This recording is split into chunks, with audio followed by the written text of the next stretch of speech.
Good morning and again welcome back to my daily blog. আমি আবারও চলে এসেছি আজকে নতুন একটা ব্লগ নিয়ে। আজ হচ্ছে আমার বোনের চতুর্থতম আইবুড়ো ভাত, আর সেটা দেবো হচ্ছে আমি এবং আমার মার তরফ থেকে। যেহেতু অনেক রান্নাবান্না এবং অনেক কাজ আছে, তাই মা বলেছিল আজকে একটু সকাল সকাল ঘুম থেকে উঠতে। কিন্তু ওই যে কালকে মেলা থেকে ফেরার পর অনেক রাতে ঘুমিয়েছি, তাই উঠতেও দেরি হয়ে গেল। কাজ শুরু করার আগে সকালটা শুরু করছি এক কাপ চা দিয়ে। এদিক দিয়ে দেখো মার মোটামুটি সব আয়োজন হয়ে গেছে, এখন শুধু পরপর রান্নাগুলো করতে হবে। আমি মাকে বললাম তুমি যা করেছো দাও, এখন আমি করে দিই। মা বলছে হ্যাঁ, তৈয়ারি বেগুনে তো ঝোল দিতে ভালোই লাগবে, সব কিছু তো হয়ে গেছে, এখন শুধু রান্নাগুলোই বাকি। আমার এই বোন হচ্ছে আমার পিসতুতো বোন, যেহেতু এটা ওর মামা বাড়ি, তাই শুরু থেকে এই বাড়িতে ওর একটু স্পেশাল ট্রিটমেন্টই হয়, মামা বাড়িতে যেটা সচরাচর হয়ে থাকে আর কি। কিন্তু যেহেতু কদিন পরে ওর বিয়ে, তাই এখন আরও বেশি স্পেশাল ট্রিটমেন্ট হচ্ছে। কোনো কিছু না চাইতে সব কিছু হাতের সামনে এনে দিচ্ছি।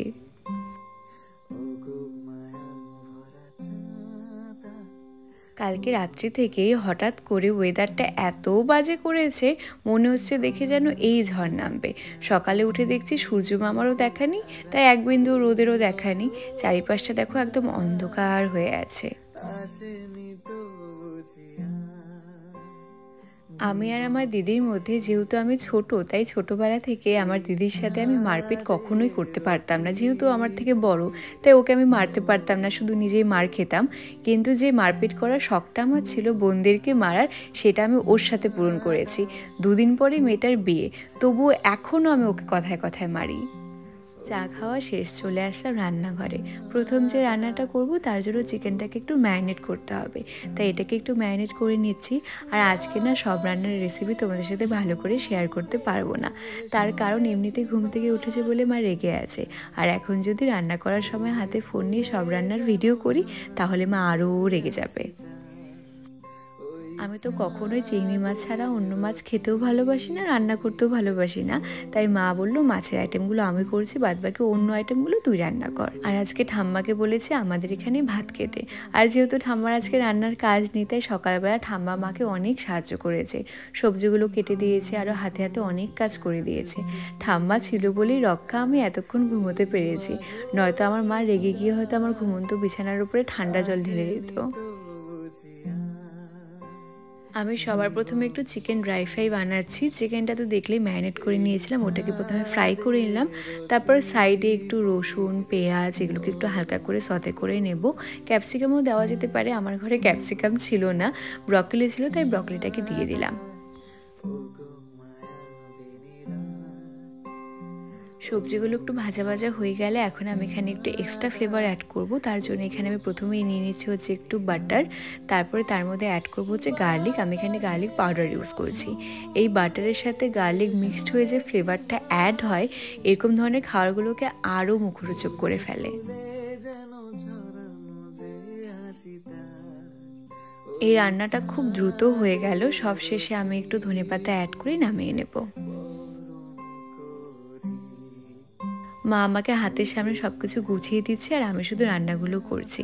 এখন আমি করছি হচ্ছে চিকেন কষা। চিকেনটাকে একদম কষা করে করব, ঝোল রাখবো না, যেহেতু অনেক আইটেম আছে খাওয়ার জন্য, তাই ঝোলের তো খুব একটা বেশি দরকার নেই। কষা কষা করে সব রান্নাগুলো করছি। এখন করব হচ্ছে আমি চিংড়ি মাছের মালাইকারি। এই চিংড়ি মাছের মালাইকারির রেসিপি দিয়ে তোমরা বরাবরই আমাকে অনেক ভালোবাসা দিয়েছো। আমি একটা ব্লগে এই চিংড়ি মাছের মালাইকারির পুরো রেসিপি তোমাদের সাথে প্রপারভাবে শেয়ার করেছিলাম। তারপরে তোমরা অনেকেই ট্রাই করে আমায় জানিয়েছো যে তোমাদের ভীষণ ভালো লেগেছে। আর শুধু কমেন্ট বক্সেই না, আমার সাথে রাস্তায় অনেকের সাথে যখন দেখা হয়, অনেকেই আমায় তখন জানাও যে এই তোমার চিংড়ি মাছের মালাইকারির রেসিপিটা আমি একবার ট্রাই করেছিলাম, খুব ভালো হয়েছিল। তো আমার ভীষণ ভালো লাগে যে না, ঠিক আছে, তোমাদের সাথে কোনো রেসিপি শেয়ার করেছিলাম আর তোমাদের সেটা করে ভালোও লেগেছে।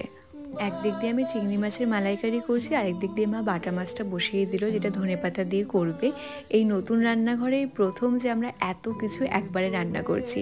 আমার মা তো কয়েকদিন ধরে ভীষণ ভয় পাচ্ছিল যে পুরনো রান্নাঘরটা তো অনেক বড় ছিল, অনেকটা স্পেস ছিল, এই রান্নাঘরটা যেহেতু একটু ছোট, তো মা ভয় পাচ্ছিল যে সব কিছু ঠিকভাবে করতে পারবো কিনা, জায়গাটা যেহেতু শর্ট।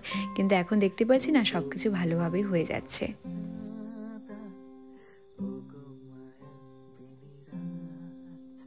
রান্নাবান্না প্রায় শেষের পথে। এখানে দেখতেই পাচ্ছ বাটা মাছ, কাতল মাছ, তারপর পাবদা মাছ, এখানে শুটকি মাছ, চিংড়ি মাছের মালাইকারি, চিকেন ড্রাই ফ্রাই সব কিছু মোটামুটি হয়েই গেছে। আর এত কিছু, এত আয়োজন কার জন্য? এই যে এই মহারানী ভিক্টোরিয়ার জন্যে। কেউ বলবে ওর বিয়ে 2 দিন পরে, দেখো। আমার দায়িত্বে যে রান্নাগুলো ছিল সেগুলো আমার করা শেষ। চলে আসলাম ঘরে। বোনকে 2টো তত্ত্ব দেবো, একটা হচ্ছে স্ন্যাক্সের ট্রে, আর একটা হচ্ছে মা যে বোনের জন্য শাড়িটা কিনেছে সেই শাড়িটা। তো সেগুলোকে একটু সাজানোর জন্য চলে আসলাম ঘরে। এই যে এই শাড়িটা আমার মা আমার বোনের জন্য কিনেছে। আমার মার ভীষণ শখ ছিল আমার বোনের যে ভাত কাপড়ের শাড়িটা, সেটা আমার মা বোনকে কিনে দেবে। তো এই শাড়িটা কিনেছে। অনেকগুলো শাড়ি আমি বোনকে ফটো পাঠিয়েছিলাম যে ওর যেটা পছন্দ সেটাই ও যেন নেয়। ও তার মধ্যে থেকে এটা চুজ করে নিয়েছে। ভীষণ সুন্দর একটা কালার কম্বিনেশন, স্কাই ব্লুর সাথে পিঙ্ক কালার। শাড়িটা দিয়ে তত্ত্বের কোনো সুন্দর ডিজাইন করার জন্য ইউটিউবে আমি অনেকগুলো ভিডিও দেখেছিলাম। মোটামুটি 10-15 মিনিট ভিডিও দেখার পরে শেষে গিয়ে আমি এটা করেছি। সত্যি বলতে আমার মধ্যে বিন্দু মাত্র আর এনার্জি ছিল না যে অত কিছু করার।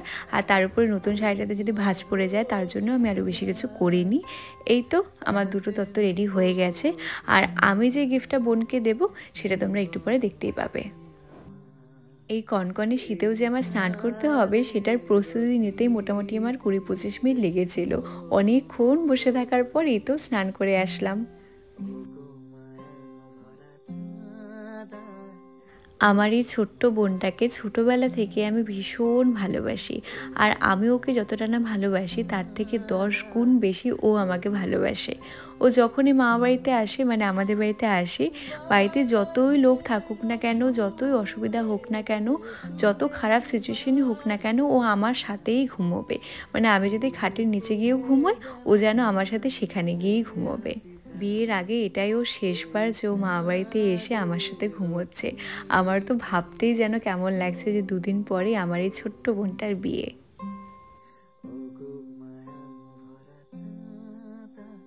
যেহেতু অনেকটাই দেরি হয়ে গিয়েছিল, মা ঠাম্মা সবাই আমাদের জন্য দাঁড়িয়েছিল যে কখন আমরা তৈরি হব। তাই বোনকে বললাম তুই মনে একা একা রেডি হয়ে নে, আমি এদিক দিয়ে একা একা রেডি হয়ে নিই।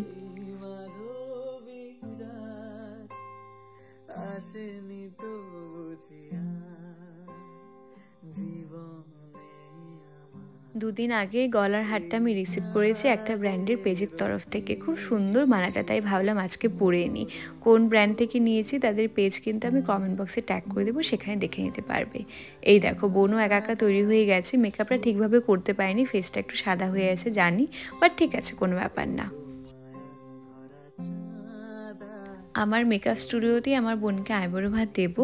আর দেখো এই যে আমার যে আর্টিফিশিয়াল গাঁদা ফুলের চেনগুলো আছে সেগুলো দিয়ে রাতুল বাড়িতে এসে কত সুন্দর করে সাজিয়ে নিয়েছে। আর এখন আমি যে আশীর্বাদের থালাটা আছে সেটাকে রেডি করে নিচ্ছি। মা প্রত্যেকটা রান্না বাটিতে এক এক করে সাজিয়ে নিয়েছে। এখন শুধু এগুলোকে নিয়ে গিয়ে বোন যেখানে বসবে সেখানে সাজিয়ে নিতে হবে।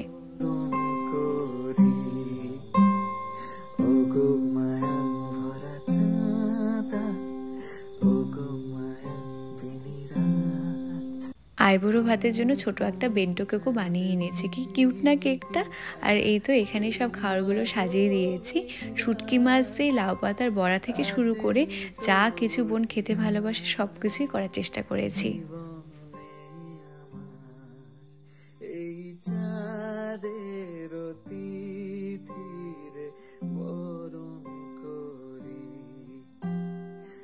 প্রথমেই আশীর্বাদ দিচ্ছে আমার মা।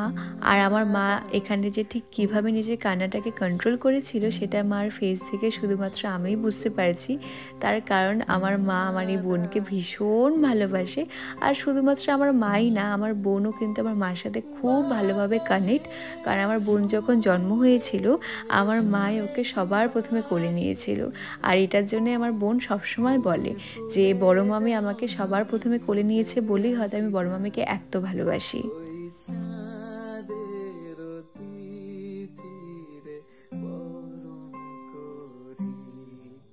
আর এখন আমার পালা। আশীর্বাদ দেওয়ার এবং তার সাথে নিজের কান্নাটাকেও কন্ট্রোল করার। ওর বিয়ে যেদিন ঠিক হয়েছিল সেদিন থেকেই আমরা সবাই মিলে কান্না করে যাচ্ছি। ওর বিয়ের কথা ভাবলেই কান্না করে দিই, বা ওর বিয়ের কোনো কাজ করতে গেলেও কান্না করে দিই। আর এই যে এটা আমি নিয়েছি আমার বোনের জন্য। এটা হচ্ছে একটা ডায়মন্ড নোজপিন। আমার বাবা ছিলেন হচ্ছে আমার বোনের সবথেকে বড় মামা।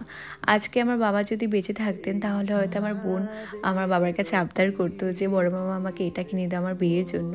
যেহেতু এখন বাবা নেই তাই আমি বোনকে বলেছি, বাবা নেই তো কী হয়েছে, তুই আমাকে বল তোর কী লাগবে আমি তোকে দেবো। ওকে অনেকগুলো অপশন দিয়েছিলাম, তার থেকে ও চুজ করে নিয়েছে ডায়মন্ড নোজপিন নেবে। তো আমি এটাই ওর জন্য কিনে নিয়েছি।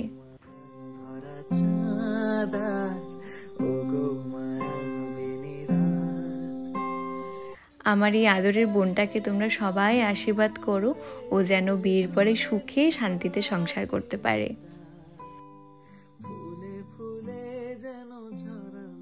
আর এই যে এটা আমি বোনের জন্য নিয়েছি। ওকে আমি দোকানে নিয়ে গিয়েছিলাম, ও নিজেই চুজ করেছে 7টা ডায়মন্ডের নোজপিনটা।